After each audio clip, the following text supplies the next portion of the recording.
Find out if your city is savvy when it comes to social media. You may already know this.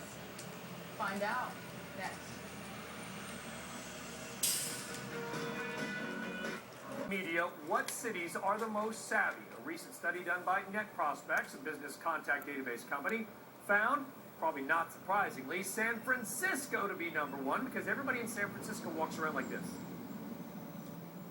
Joining us now is Michael Bird, CRO of NetProspex. I mean that with affection, but it's true. I got bumped about 10 times on one city block in San Francisco because everyone's doing this and no one's looking up. That's true. But they're connected. They are connected. They are connected. And from a business standpoint, first, thanks for having me on, Brian and Dagan. But from a business context, we're seeing it cross the chasm from just personal use of Facebook and LinkedIn and Twitter to really making it a part of the business fabric and putting it into the DNA.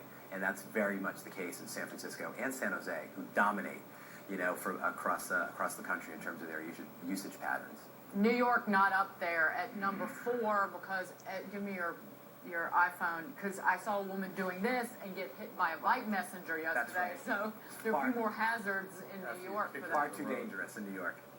But actually, I think it's interesting as we see New York, while the West Coast dominates in the top 10 of the cities, I don't know if you have that chart or not, but when you start to think of the expanse from west to east, what you see is cities 3, 4, and 5, Austin, Texas, New York, and Boston.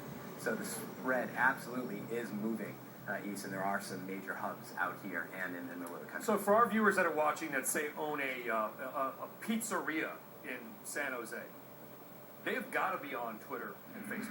Absolutely. That's what the end result of your data is that these small businesses have got to engage with the new technology. Absolutely. If you're not on it, you are going to be losing ground at a rapid pace, and nowhere is it more important than in the Bay Area, where we've just seen that incredible usage pattern. It is in the DNA of the business. Whole businesses have been built up with social media, particularly food carts and food trucks in Los Angeles and here in New York City. But you look at that map, and there is a big black hole across the entire middle of the country. So that raises the issue. If you're a business there, do you need to spend the time and money with social media? It's a great question, and the data that we've done and we've put together in this survey doesn't get to the why and the how. This is really about what's happening. You try to answer too many questions with any survey, you don't answer any of them well. So, but when we start to think about the Midwest, there isn't an awful lot of connectedness there. But if you're doing business, it's more of you're doing business nationally. If you're trying to do business with someone in San Francisco or in New York or Boston, you need to consider where they are, and if they are using social media, you better be using it to help advance your cause. Any way to gauge how, there's an interesting, you and I were talking about in the break, the chief technology officer of Amazon.com spoke to Fast Company. I was reading it today, and he basically said, a lot of people on Twitter and those types of things think people are listening, but they're not. Facebook, they're saying stuff, it's like you're screaming to yourself. Mm-hmm. How do you know when you're actually engaging somebody? Yeah, it's a great question, and it starts with you.